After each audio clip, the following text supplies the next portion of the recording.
Well, good morning, Rediscovery.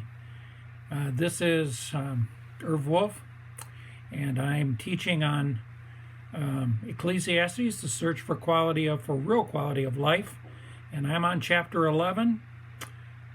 Today is Sunday, the 13th of September, and I hope you're having a good week and that you are staying safe. That's an important thing in these difficult times.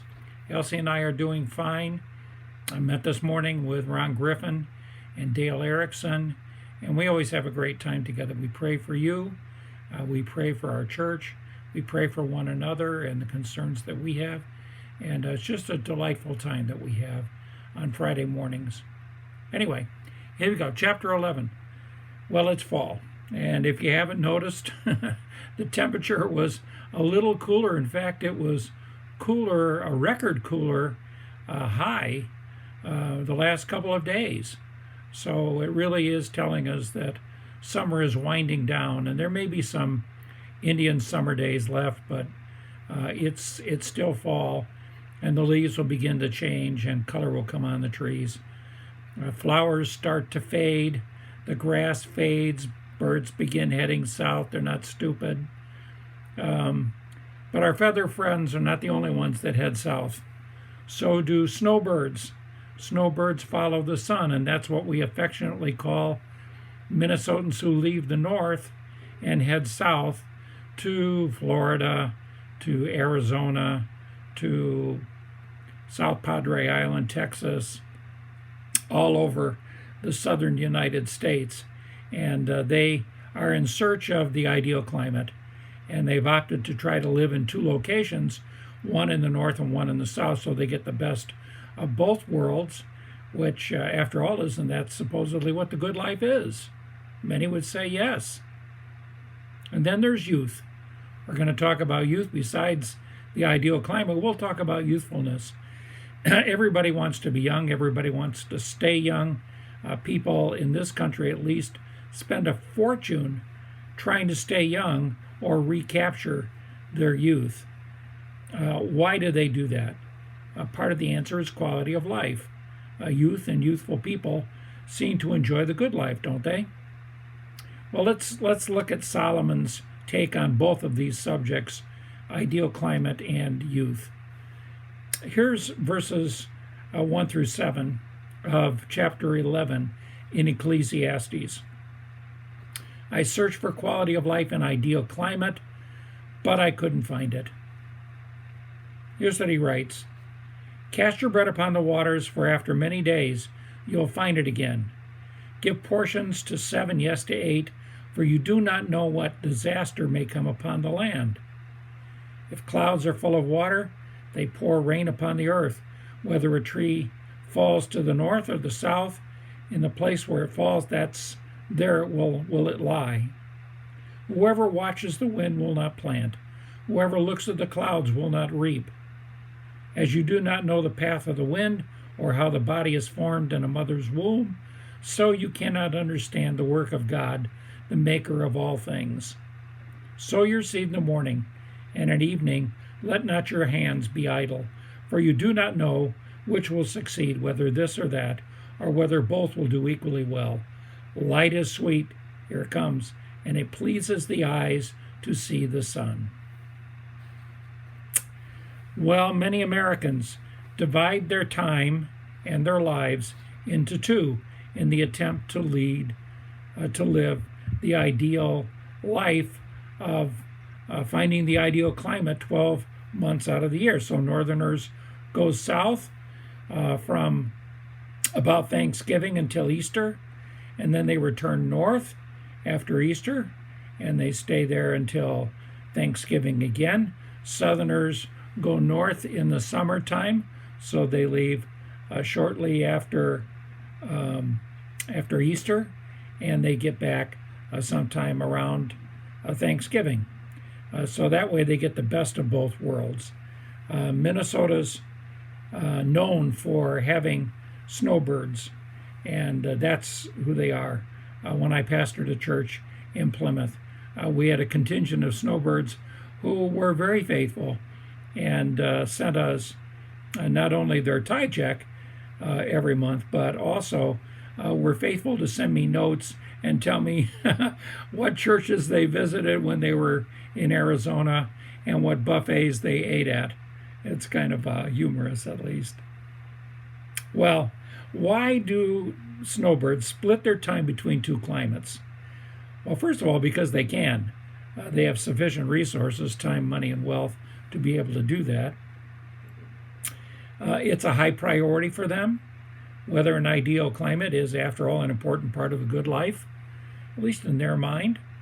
They hate the extremes of cold or hot. So when Minnesota gets cold, they're out of here. When it's hot down south in Arizona, they're out of there.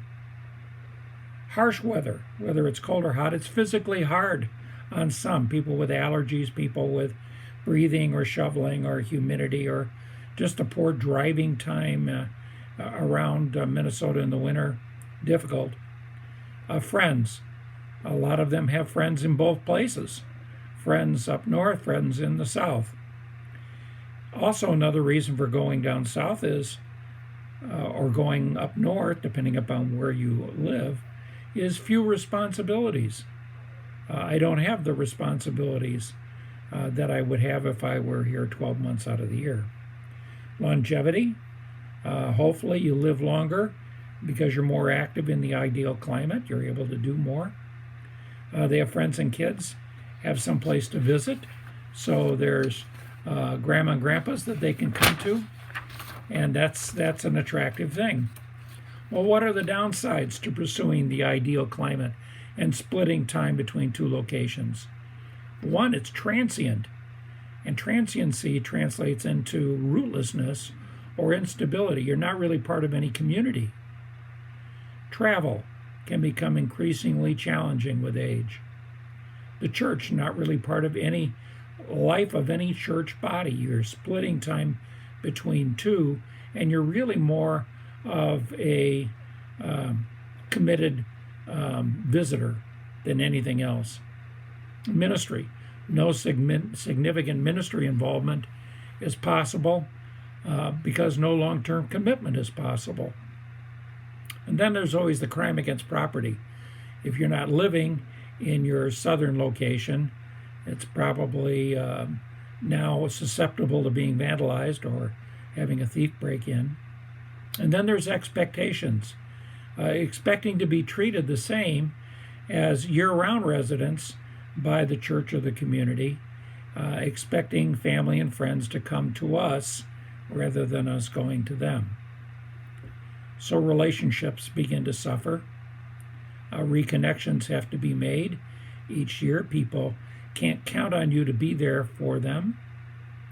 The family is one of the biggest ones that suffers from this search for the ideal climate and being a snowbird, because you're not there for birthdays or weddings or anniversaries or holidays or graduations or significant family events. And if you are there, it's just a challenge to attend them. It's much more difficult.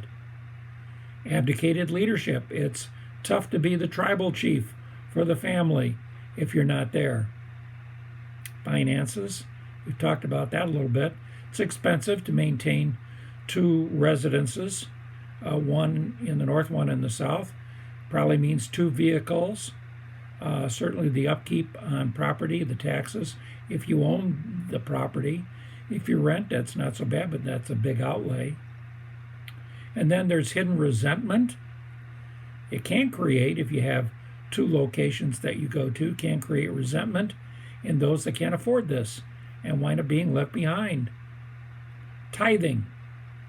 Christians give to their church, and those who split locations usually either deprive one church or the other of the tithe, or wind up splitting the tithe, or giving the tithe to missions or a parachurch organization to avoid confusion, or retain the tithe and give grudgingly, sparingly, or don't give at all. And then, of course, there's selfishness. A downside to pursuing the ideal climate is you're selfishly motivated. You're pleasing yourself at the expense of others, of family, friends, church, etc. So that's not the ideal either. That doesn't produce real quality of life.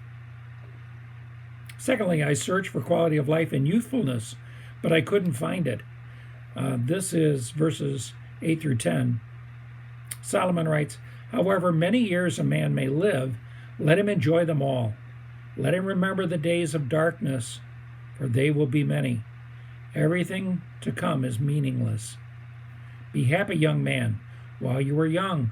Let your heart give you joy in the days of your youth. Follow the ways of your heart and whatever your eyes see. But know that for all these things, God will bring you to judgment. So then banish anxiety from your heart, cast off the troubles of your body, for youth and vigor are meaningless." Oh boy. So it doesn't sound like we're going to find real quality of life in youth. Americans want to stay young, don't we? How do we know? Well, there's extreme makeovers. Plastic surgeons are doing quite well, thank you. There's prejudice against the elderly. We see that happening a lot because they are usually takers of resources rather than givers of resources. And then there's health foods and an attempt to stay young, hair coloring and makeup, people wearing youthful fashions and youthful clothings. Sometimes I see 60 and 70-year-olds dressed like they were teenagers, and it makes me chuckle. They're trying desperately to hang on to their youth, even though they look a little silly in those young people outfits. Tattoos. Oh my goodness. 20 and 30 somethings all have tattoos. But when you see a 60 or 70-year-old with tattoos, they're telling you something. They're telling you they want to be youth. They want to be a youth again. So, youthful fashions, youthful music, hip-hop music, and some of the more contemporary music is an attempt to be young again. Youthful pleasures like drug experimentation, diets to stay fit and youthful. Models in all of our ads are telling us repeatedly on commercials and television and on internet and films are telling us that that's the ideal, is to be young. You don't see a lot of models that are in their 60s and 70s or models that are totally out of shape. You just don't see them. And yet that is what people that age range tend to look like. Exercise gyms and clubs and equipment and those kind of sales are all testaments to the fact that we want to stay young. We want to be youthful. Well, why do Americans want to stay young? Well, for some, it's the fountain of youth. We're going to live forever. I don't want to think about dying, so I want to stay young as long as possible. Quality of life. We get a vibrant, vital, energetic, a life with much stamina. All of that is why we want to stay young. And then there's also the fear of aging. We want to stay young because we're afraid of getting old, because death is the end. If you're old, it's the loss of respect. You're treated like a burden. Loss of earning power, loss of attraction to the opposite sex, loss of the good life, because the old just aren't part of Ralph Lauren's package of beautiful people. We want to stay young to recapture the carefree life. For many, it's the excuse to live rather irresponsible, selfish lives. These are aging hippies.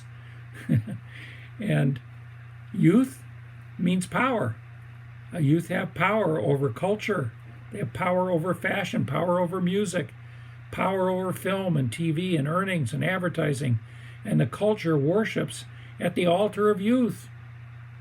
So it's a big deal to stay young. Now, what are the downsides to worshiping youth in our culture? Well, there's the devaluation of the elderly. They are deemed worthless, used up, discarded, and warehoused in nursing homes. It's interesting that there are cultures, certainly China used to be, I don't know if they still are, but they used to be those that had great respect for the aged. But we don't. In this country, we worship at the altar of youth. Well, we lose, if we don't have respect for age, We give an inflated value to youth, zeal and beauty that really can't replace wisdom. Even though youth must be served, there is something to be said for wisdom and knowing the right thing to do at the right time. Well, another downside to worshiping youth is it flies in the face of time and the natural forces of aging. You're not going to stay young forever. And you might as well adjust and enjoy the stage of life that you're in, the season of life that God has given you. A fourth reason is the loss of great resources in the elderly. If we devalue them and we worship youth, then we lose the resources of experience and knowledge and wisdom and history. And according to the Bible, in Proverbs 3, wisdom trumps beauty and youth. So wisdom is more valuable, at least in God's eyes. And then productivity, because the aged can't be producers. They can be producers. They're not simply consumers of resources. A lot of older men and older women have found second careers as consultants. So they give the benefit of wisdom and knowledge in their particular industry to younger people. And that's a terrific thing. A family. If you worship youth, who is the stabilizing factor in the family? Who is the tribal chief? The young look to the elderly to be the rock of the family, to be stable, to be there for them. And well, they should. And then modeling. The elderly model how to grow old as a godly man and woman, or woman. How to pass on a legacy. How to value eternal things. And how to lead a family. All of that comes with age. Fifthly, it's unbiblical to not honor the elderly. We are not to look down on youth, but we're neither to honor it. We are to honor the aged. And I've given you a whole slew of Bible passages to that effect on your notes. So I hope you're having a chance to take a look at those. A sixth reason that it's a downside to youthfulness and the worship of youthfulness is Solomon tells us youth is associated with foolishness and age is associated with wisdom. If we worship youth, it leads to an unbalanced culture. We honor it above age, and that leads us to an unbalanced culture. And then, with that unbalanced culture, we turn around and export that unbalanced youth culture to the world, and we wind up corrupting them to become just as unbalanced as we are. The elderly are supposed to lead us in government, business, home, school, and church. In fact, there's a Jewish proverb that says you don't get wisdom until you're at least 30. So no man could be a rabbi until he was at least 30. That's why we know that Jesus didn't start his public ministry as a rabbi or a teacher until he was 30 years of age. Because that's when wisdom really hits. Up until that time, we had the foolishness of youth. Well, in the presence of the Lord, there is joy. In the presence of the Lord, there is peace. In the presence of the Lord, there is life everlasting. Changing climates in search of the sun doesn't help. People must be sun, S-O-N, worshipers who search for and find the S-O-N, sun. And youth is a normal, natural season of life. To become preoccupied with it or attempt to recapture it is futility indeed. Like every season, people need to appreciate it, delight in it, eagerly await the next season. Each season of life is beautiful and is to be anticipated with joy. Well, that's it on chapter 11 of Ecclesiastes. And next week, we are worshiping in person or live at in Maple Grove at the Times Square, Town Square in Maple Grove. So the Town Square service is on the 20th. And then on the 27th, Dale Erickson will finish out our series on Ecclesiastes, and he'll be teaching on Ecclesiastes 12. And until we see you, hopefully live next week or in the future, may God bless you and keep you safe. Bye-bye.